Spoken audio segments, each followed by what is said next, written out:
So code lovers, welcome back to another video. आप लोगों को लगता होगा कि मैं एक वीडियो अपलोड करता हूँ उसके बाद एक महीने के लिए गायब हो जाता हूँ। यस, ऐसी कोई बात नहीं है। एक्चुअली ना मैं बहुत बिजी रहता हूँ। किसने कहा मैं एनिमे देखता रहता हूँ? हाँ, एनिमे से याद आया कि जो डेथ नोट एनिमे है भाई, क्या ही एनिमे है। अभी अभी रिसेंटली मैंने डेथ नोट देखी। बस एक ही बात का रिग्रेट है कि मेरे पास कोई डेथ डेथ नोट करके कोई बुक नहीं है जिसमें नाम लिखो और अपने जितने भी दुश्मन है उनको निपटा दो, या जिस पे भी गुस्सा है निपटा दो।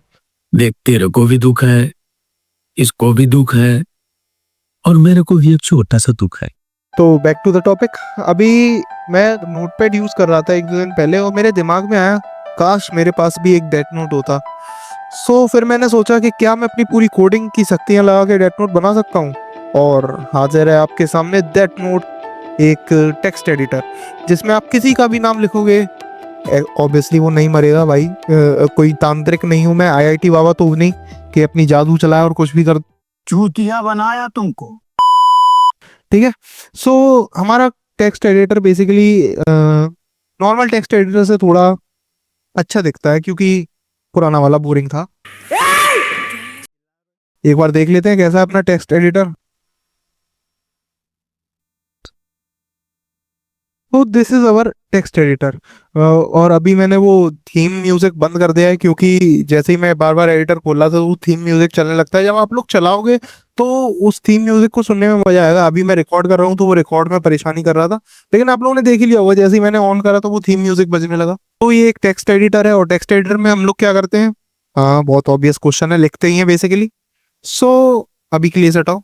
तो हम लोग इसमें लिख सकते हैं, बहुत कुछ लिख सकते हैं, जितना मर्जी चाहे उतना लिख सकते हैं। लिमिट खत्म नहीं होगी, आप लिखते जाइए। हाँ, सबसे बढ़िया चीज बीच बीच में रियूक आके तुमसे खुद बोलेगा, जैसे कि रियूक को एप्पल बहुत पसंद है तो हाउ अबाउट एप्पल। अगर 1 मिनट तक, 1 मिनट का भी मैंने टाइमर सेट कर रखा है, अगर 1 मिनट तक आता रहेगा। बाकी तो टाइमर इसका 5-6 मिनट रखूंगा मैं, जो लिखते लिखते आपको परेशानी ना हो। बाकी जैसे कि अभी कोई डायलॉग बॉक्स आए हाउ अबाउट एन एप्पल, जैसे कि और भी आ सकते हैं। रैंडमली मैंने उसके कुछ फेमस डायलॉग्स लिख रखे हैं, वो स्ट्रिंग बना के, मतलब जो भी अरे बना के वहां पे सेव कर रखे हैं। अभी पता नहीं क्यों ये बार बार एक ही दे रहा है, बेइज्जती करा रहा है मेरी। सो ऐसे डायलॉग बॉक्स बीच में आता रहेगा जिससे आप लोगों को फील आती रहे, रियू तुमसे कुछ ना कुछ बोलता है। जैसे कि एक नया डायलॉग बॉक्स आया, do you know how to use death book, death note. So ऐसे करके बीच में, मतलब कि बेसिकली आप लोगों को फील देता रहेगा डेथ नोट वाली। अभी के लिए बहुत हो रहा है, परेशान मत कर मुझे, रिकॉर्ड करने दे। हाँ, इसका मैं टाइमर ही बंद कर देता हूँ। अबे रुक जा भाई। और हम लोग क्या क्या देख सकते हैं? तो फाइल में न्यू फाइल बना सकते हैं, ओपन कर सकते हैं, सेव प्रिंट ये सब कर सकते हैं। Okay okay. एडिट में cut copy paste, copy paste में तो तुम लोग माहिर ही हो। कौन बोला चैट जीपीटी कॉपी पेस्ट करते हो तुम लोग? मैं नहीं बोला भाई, मैं नहीं बोला। हाँ, और अबाउट में एक डायलॉग बॉक्स आ जाएगा जो तुम्हें बताएगा बेसिकली क्या है ये ऐप। बस इतना ही था, यही है, यही बनाया है मैंने टाइम पास में। एक मिनी प्रोजेक्ट के हिसाब से ये अच्छा प्रोजेक्ट है, आप लोग चाहो तो बना सकते हो। तो अब एक बार देख लेते हैं कैसे बनाया मैंने, कोड कैसे क्या लिखा है, एक एक करके देखेंगे। तो अगर सबसे पहले आए हम लोग, तो एक क्लास बनाई डेथ नोट नाम की, आप लोगों को दिख ही रहा होगा, और जिसको एक्सटेंड करा दिया जे फ्रेम से। जावा का जीयूआई जिन्होंने भी पहले बनाया उन्हें पता होगा कि जे जे फ्रेम के यूज से हम लोग मेन्यू बार और ऐप बना सकते हैं, बेसिकली जीयूआई बना सकते हैं बहुत आसानी से। और एक्शन लिसनर को इम्प्लीमेंट कराया है। अब एक्शन लिसनर इंटरफेस क्या है? तो बेसिकली एक्शन लिसनर, अब जैसे तुम, अगर सीधे सीधे मैं तुम्हें बताऊं कि अगर तुम कोई भी बटन दबाओगे, जैसे मैं ये प्ले का बटन दबा रहा हूँ या ये डीबग का बटन दबा रहा हूँ, तो ये सब क्या है? इवेंट्स है। उनको लिसन कौन करेगा? बेसिकली तुम बटन दबाओगे तो वो करेगा क्या? तो ऐसा कौन हैंडल करेगा? एक्शन लिसनर हैंडल करेगा। अब जो बेसिक बेसिक अगर तुम्हें दिख रहा हो तो ये है अपने कलर्स, ये अपनी थीम, जो कि अ, ये वाइट ब्लैक डार्क और ब्लू, ये सब कलर्स ही हैं जो कि यूज करें हमने ऑब्वियसली अपने ऐप में। तो इन पे ज्यादा ध्यान ना देते हुए बहुत बेसिक चीज है, आगे चलते हैं कंपोनेंट्स पर। अब बात करो सबसे पहले मेन्यू बार की। मुझे नहीं लगता कि मेन्यू बार के बिना कोई भी एक ऐप अच्छी तरह काम कर सकता है। मेन्यू बार तो सभी में चाहिए ही होता है। और तुम्हें पता तो हो गई बेसिक मेन्यू बार क्या होता है। और इन केस किसी को नहीं पता, कोई मतलब पता नहीं किसे नहीं पता होगा, लेकिन सबको ही पता होता है। तो अगर तुम्हें नहीं पता तो ये होता है मेन्यू बार। ये तुम लोगों को दिख रहा है, ये होता है मेन्यू बार। तो इसको बनाने के लिए एक मेन्यू बार क्लास का एक ऑब्जेक्ट बना लिया मैंने, सिंपल सा। उसके बाद अब मेन्यू बार के अंदर कुछ मेन्यूज तो होंगे ना, जैसे फाइल थी, एडिट था, हेल्प था, तो वो मेन्यूज बना लिए। इजी सिंपल, कोई रॉकेट साइंस नहीं है। नेक्स्ट आगे बढ़ते हैं। अब बात आती है जे मेन्यू आइटम। अब तुमने मेन्यू बार बना लिया, उसमें मेन्यू डाल दिया। अब उसके मेन्यू के अंदर कुछ आइटम्स तो होंगे ना, जैसे फाइल्स है तो तुम सेव करोगे, ओपन करोगे, ये सब करोगे ना। तो वही आइटम्स बनाए हैं मैंने। ये सब जे फ्रेम की मदद से बनाया मैंने। इनमें इनबिल्ट क्लासेस होती हैं, बस उनको यूज करो, उनका ऑब्जेक्ट बनाओ, बस। So so simple. Like new file, open file, save file, print, exit, cut, copy paste, select all about, ये सब मैंने, ये सारे हो गए हमारे मेन्यू बार के कंपोनेंट। अब बात आती है टेक्स्ट एरिया की। अब बेसिकली नोटपैड है अपना, नोटपैड जैसे ही ऐप है तो लिखना तो पड़ेगा ही, और लिखोगे कहाँ पे? टेक्स्ट एरिया के अंदर लिखोगे, सीधी सी बात है। तो उसका भी एक ऑब्जेक्ट बना लिया।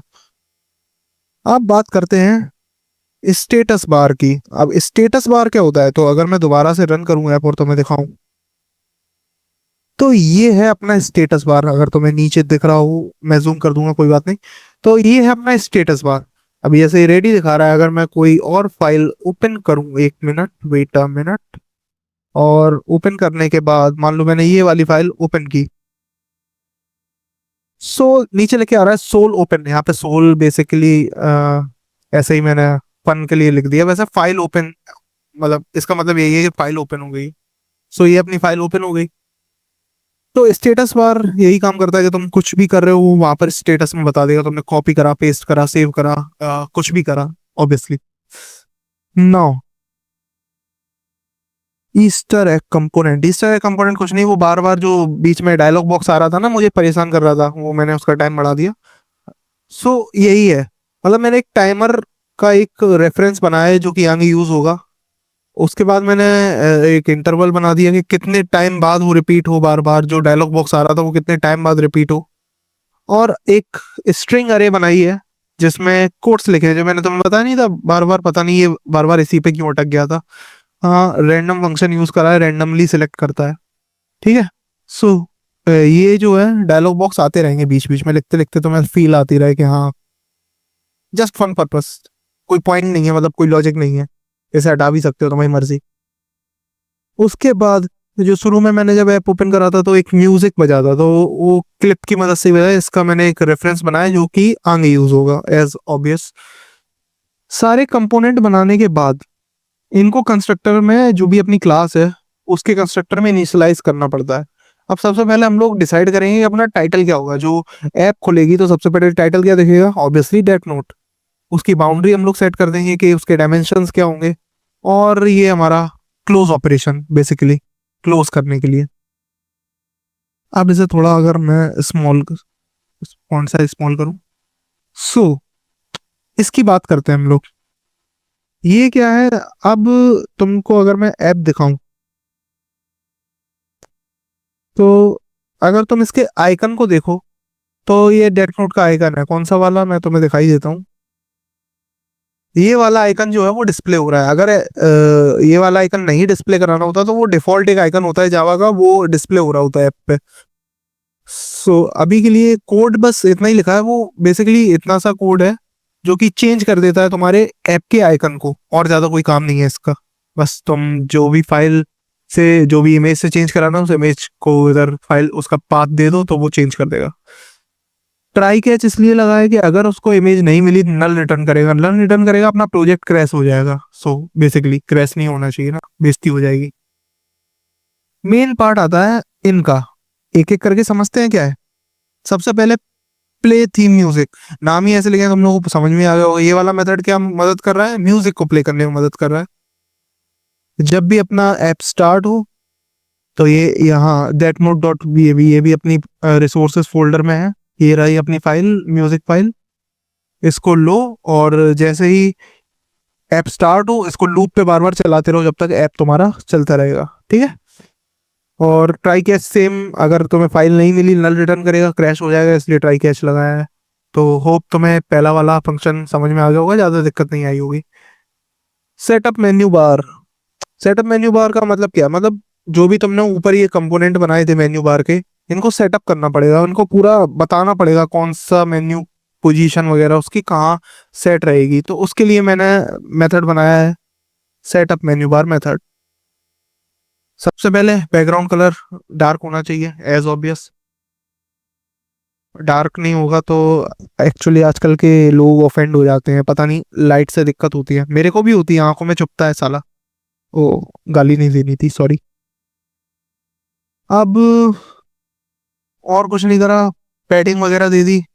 उसके बाद स्टाइल मेन्यू का एक फंक्शन बनाया। अभी तुम लोग कहोगे कि स्टाइल मेन्यू क्या है, तो वो भी देख लो स्टाइल मेन्यू का फंक्शन।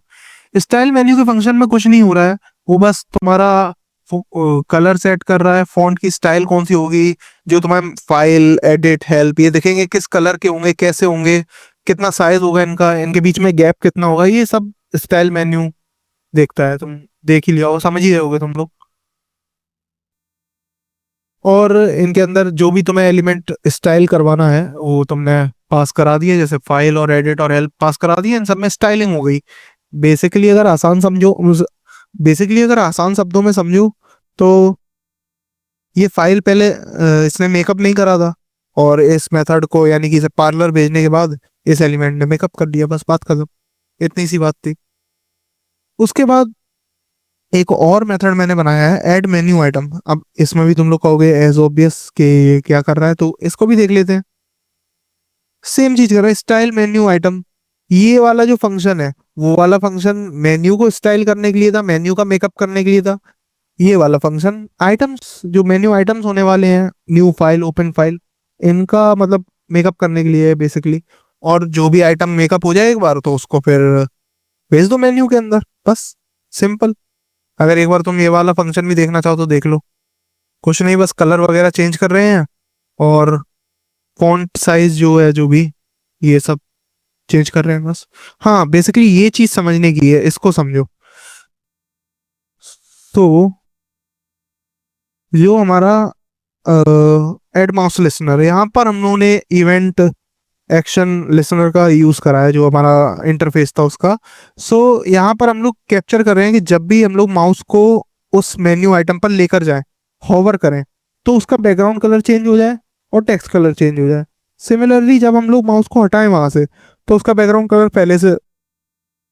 पहले जैसा था वैसे ही हो जाए, और टेक्स्ट पहले जैसा था वैसे ही हो जाए। अगर तो मैं इफेक्ट में दिखाऊं तो फिर से रन करना पड़ेगा। अगर हम लोग आए, अब देखो ये कलर चेंज हुआ, होवर करने पर कलर चेंज हुआ, इधर भी देखो कलर चेंज हो रहा है। तो ये यही फंक्शन काम कर रहा है, ये वाला। ठीक है। उम्मीद करता हूँ समझ में आ गया होगा, तुम्हें आ ही गया होगा। उसके बाद हाँ, एक ये लास्ट चीज, अगर तुम इसको देखो, फाइल ऐड सेपरेटर, तो इसका काम कुछ नहीं होता, बस बहुत छोटा सा काम है। ये जो बीच में लाइन दिख रही है ना, लाइन प्रिंट के बाद और नेक्स्ट एग्जिट से पहले, प्रिंट से पहले, ये बस वो ऐड सेपरेटर का ही काम है, सेपरेट कर देता है चीजें, नाम से ही पता चल रहा होगा। तो ये हो गया हमारा मेन्यू बार सेटअप, पहला डन। अब text area setup, text area वो भी देख लेते हैं। टेक्स्ट एरिया में क्या क्या है, तो टेक्स्ट एरिया तो मेन ही अपने ऐप का पूरा, क्योंकि हम लोग को लिखना ही है, टाइप ही करना है टेक्स्ट एडिटर में। तो टेक्स्ट एरिया का बैकग्राउंड कलर दे दिया, उसका टेक्स्ट कलर दे दिया, और कैरेट कलर दे दिया। उसके बाद जो भी अपना फॉन्ट फॉन्ट स्टाइल दे दी, कैसा रहेगा, बोल्ड रहेगा नहीं रहेगा, साइज वगैरह दे दिया। लाइन रैप और रैप स्टाइल वर्ड, इसका मतलब क्या है, मतलब तुम जैसे ही टाइप करते करते करते करते स्क्रीन कवर करोगे, वो नेक्स्ट लाइन में आ जाएगा, लाइन रैप। अभी स्क्रोल प्लेन, अब अपने को क्या चाहिए कि जैसे अपन लोगों को लिखते ही आना है, लिखते ही आना है, मतलब कोई, जैसे मान लो अगर मैं इसको ऐप में जाऊं दोबारा और इंटर दबाता जाऊं, तो देखो स्क्रॉल बार आ गया, हम लोग जितना मर्जी चाहे उतना लिख सकते हैं। तो बेसिकली स्क्रॉल प्लेन का मतलब ही यही है कि आप लोग इन्फिनाइटली जितना चाहे उतना लिख सकते हैं। सो इसमें जो स्क्रॉल प्लेन सेट हॉरिजेंटल, अब देखो इसका मतलब क्या है समझ लो। अगर हम इस वाली लाइन में स्क्रॉल बार एज नीडेड, जैसे कि ये लिखा है, ये अगर हम लोग ऊपर कर देते और नीचे वाली लाइन हटा देते, ये वर्टिकल वाली लाइन अगर हम यहाँ से हटा देते, तो क्या होता है, जैसे हम लोग एंटर दबा रहे हैं तो वो नीचे जाता जा रहा है ना, ऐसे ही वो वर्टिकली ना जाके हॉरिजॉन्टली जाता रहता, और वो लिखने में थोड़ा अनोइंग लगता है। इसलिए वर्टिकली वो नीचे जितना मर्जी जाओ उतना लिखते जाओ, जैसे स्पेस होल होगा नेक्स्ट लाइन पे फिर वर्टिकली जाता जाएगा।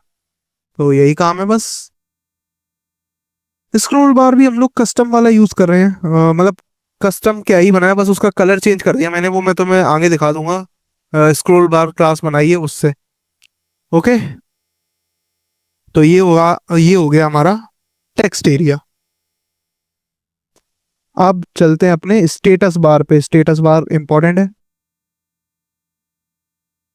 स्टेटस बार में क्या है, वही सबसे पहले कलर सेट करा, उसका टेक्स्ट सेट करा सेम, और बॉर्डर वगैरह देख लिया, बॉर्डर का जो भी कलर है वो ब्लू बॉर्डर है, वो सब लगाने के बाद अपन लोगों ने ओपेक सेट ओपेक ट्रू कर दिया। सेट ओपेक ट्रू का मतलब क्या है कि हमेशा विजिबल रहेगा तुम्हारा जो स्टेटस बार है, तुम चाहे कितना भी नीचे लिख लो टेक्स्ट, स्टेटस बार विजिबल ही रहेगा। और अपने जो भी विंडो है वहां पर ऐड करा दिया। बॉर्डर लेआउट डॉट साउट का मतलब क्या है, वो नीचे साइड आए, नीचे साइड जो अपना स्टेटस बार है वो नीचे रहे। स्टेटस बार हो गया। शॉर्टकट, अब अगर मैं अपने कुछ भी लिखूं, कंट्रोल ए दबाऊं तो सब सिलेक्ट हो जाएगा, कंट्रोल एक्स दबाऊं तो कट हो जाएगा, कंट्रोल वी दबाऊं तो पेस्ट हो जाएगा। ये सारे शॉर्टकट्स हैं, यहाँ से भी आप लोग कर सकते हो सिलेक्ट ऑल वगैरह, लेकिन शॉर्टकट भी लगा रखे हैं तो उसका फंक्शन एक बार देख लेते हैं। एक समझा देता हूँ, बाकी सब सेम ही है, कोई अंतर नहीं है। अपन लोगों ने कुछ नहीं करा है, बस की को बाइंड कर दिया है। मतलब जब भी कोई कॉम्बिनेशन की दबाएं हम लोग, जैसे कि कंट्रोल और एन दबाएं, तो क्या होगा, न्यू फाइल ओपन हो जाएगी, न्यू फाइल जो है ओपन हो जाएगी। अगर ओपन फाइल दबाएं तो क्या होगा, तो मतलब कंट्रोल और ओ दबाएं तो फाइल ओपन हो जाएगी। ऐसे ही करके सारी की बाइंड कर दी। जैसे कि प्रिंट के लिए, प्रिंट कहाँ गया, कंट्रोल पी, ये जो पी है और कंट्रोल है इनका कॉम्बिनेशन दिया है मैंने। सिमिलरली सारे शॉर्टकट की को बाइंड करा है। And our last function is setup rue quotes. अब जो बीच बीच में डायलॉग बॉक्स ओपन हो रहे थे उसमें रियू कुछ ना कुछ तुमसे बोल रहा था, उसके लिए शुरू में हम लोगों ने एक रेफरेंस बनाया था टाइमर का, उसका एक ऑब्जेक्ट बना दिया।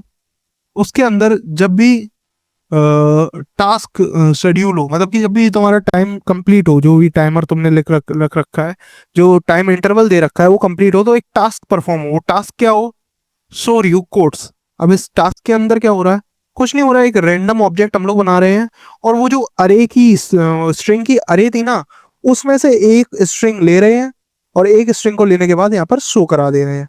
तो टाइटल में लिख के आएगा रियूक से, और तुम्हारा कोड लिख के आ जाएगा, ओके दबाओगे हट जाएगा डायलॉग बॉक्स। इतना ही कर रहा है शो कोड।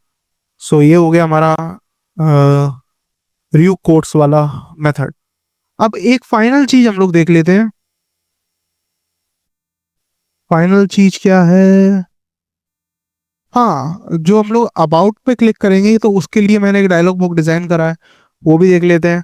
तो डायलॉग का एक ऑब्जेक्ट बनाया, उसकी ब्रेथ हाइट और ब्रेथ सेट करी, पैनल बनाया एक, उसका बैकग्राउंड वगैरह सेट करा, बॉर्डर वगैरह सेट करा, टाइटल दिया दैट नोट, उसका कलर फोंट, ये एक तरह से CSS ही मान लो तुम। अगर तुम HTML CSS जावास्क्रिप्ट करते हो ना, तो वहां पे जैसे तुम फॉन्ट साइज वगैरह कलर वगैरह चेंज करते हो, बस सेम ही चीज चल रही है, GUI प्रोग्रामिंग है, कोई ऐसा लॉजिक नहीं है। जैसा तुम अपनी मर्जी के अपने हिसाब से UI डिजाइन कर सकते हो, वैसे तो मैं UI डिजाइन करने में बहुत गंदा हूँ। उसके बाद वर्जन और अलग अलग लेबल बना दिए, वर्जन, टाइटल, पैनल, और तुम्हारा टेक्स्ट एरिया, और सबको पैनल पे ऐड करा दिया, और सबको लेआउट दे दिया कि टॉप पे कौन रहेगा, सेंटर पे कौन रहेगा, डाउन पे कौन रहेगा। अब जैसे टाइटल सबसे टॉप पे आएगा, वर्जन सेंटर में रहेगा, और इन्फो डाउन में आएगी सबसे, और उसको ऐड करा दिया, और उसकी विजिबिलिटी ट्रू कर दी। अब विजिबिलिटी ट्रू कब होगी, जब ये फंक्शन कॉल होगा। अब सारी इवेंट्स को हैंडल हम लोग कैसे कर रहे हैं वो देख लेते हैं एक बार। तो ये रहा हमारा एक्शन परफॉर्म वाला इवेंट। अब इसमें क्या होगा कि जो भी हम लोगों ने बटन क्लिक करा, मान लो मैंने क्लिक करा ओपन, सो ओपन वाला बटन क्लिक करने के बाद क्या इवेंट अगर होना है वो हैंडल करेगा अपना एक्शन परफॉर्म, ये वाला मेथड।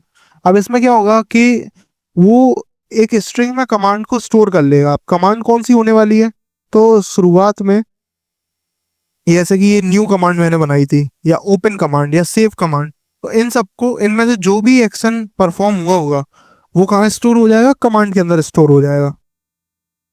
अब कमांड क्या करेगा, कमांड हमारा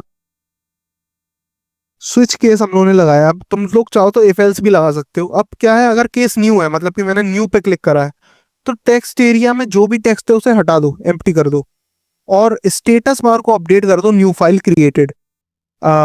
स्टेटस बार को अपडेट करने वाला फंक्शन एक बार तुम लोग देख लो। बस कुछ नहीं करना, सेट टेक्स्ट और जो भी तुम्हारा मैसेज है उसे प्रिंट करा दो।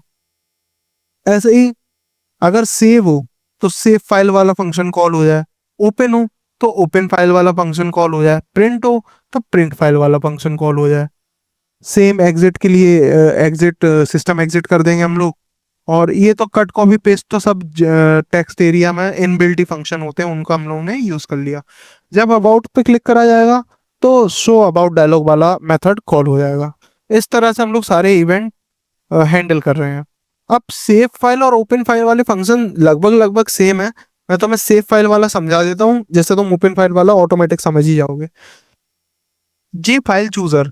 अब इस पूरे लाइंस का मतलब क्या है कि अपन लोगों ने एक ऑब्जेक्ट बनाया जे फाइल चूजर का। अब इसका काम क्या होता है, अब तुम्हें मान लो कोई भी चीज सेव करनी है तो तुम्हें लोकेशन वगैरह देनी पड़ेगी ना, कि कहाँ सेव करोगे। उसके लिए एक ब्राउजर खोलेगा, तुम अपनी पाथ डिसाइड करोगे, तो वो सब हैंडल करेगा अपना जे फाइल चूजर।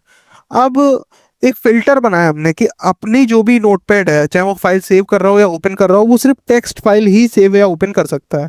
उसके लिए मैंने फिल्टर में यहाँ पर कंडीशन डाल दी है कि टेक्स्ट फाइल ही होगी जो भी होगी, और फिल्टर में सेट फिल्टर में फिल्टर को पास कर दिया। उसके बाद जो भी एक्सेप्ट ऑल फिल्टर थे, मतलब ये जिस सारी टाइप की dot Java, dot CPP, dot PY, इन सारे एक्सटेंशन को वो ऑटोमेटिकली रीड कर सकता है। मतलब बाय डिफॉल्ट रहता है कि सारी फाइल एक्सेप्ट हो सकती हैं, लेकिन अपन लोगों ने वो फॉल्स कर दिया क्योंकि अपन लोगों ने खुद का फिल्टर डाल दिया उधर। बाकी कुछ जो हुआ है कि अपनी एक पार्ट ली हम लोगों ने, पाया जो भी फाइल पिकर की मदद से एक पार्ट डिसाइड हुई। पार्ट डिसाइड के बाद अगर डॉट टीएक्सटी नहीं है लास्ट में तो वो लगा देगा, और उस पाथ में वो फाइल को राइट करा देगा। और राइट कैसे कराएगा, बफर राइटर की मदद से। अब ओपन फाइल और सेव फाइल में यही अंतर है। ओपन फाइल में हम लोग यूज करेंगे बफर्ड रीडर का। वो क्या करेगा, जो भी फाइल है उसको बफर रीडर की मदद से रीड कर लेगा, और वो टेक्स्ट एरिया में जो रीड वाले वेरिएबल में स्टोर होगी वो पूरा पूरा स्टोर करा दे, प्रिंट या फिर डिस्प्ले करा देगा। राइट वाले में वो फाइल के अंदर जाएगा, बफर्ड राइट की मदद से वो फाइल को राइट कर देगा। इस तरह से ओपन फाइल और सेव फाइल हम लोगों ने लिखी है। तो ये था हमारा पूरा text editor, that note text editor. अभी अगर तुम लोग बता देना, अगर तुम्हें बिल्कुल line by line tutorial video चाहिए कि पूरा मैं तुम्हारे सामने बैठ के कोड करूं, सो बता देना कमेंट में, मैं बना दूंगा वीडियो। और इस प्रोजेक्ट की जितनी फाइल्स हैं वो सब तुम्हें डिस्क्रिप्शन में मिल जाएंगी, वहां से तुम लोग जाकर यूज कर सकते हो। और बाकी प्रोजेक्ट पसंद है तो वीडियो को लाइक करो, चैनल को सब्सक्राइब करो। मैं मिलता हूँ तुमसे अगले वीडियो में, तब तक के लिए गुड बाय।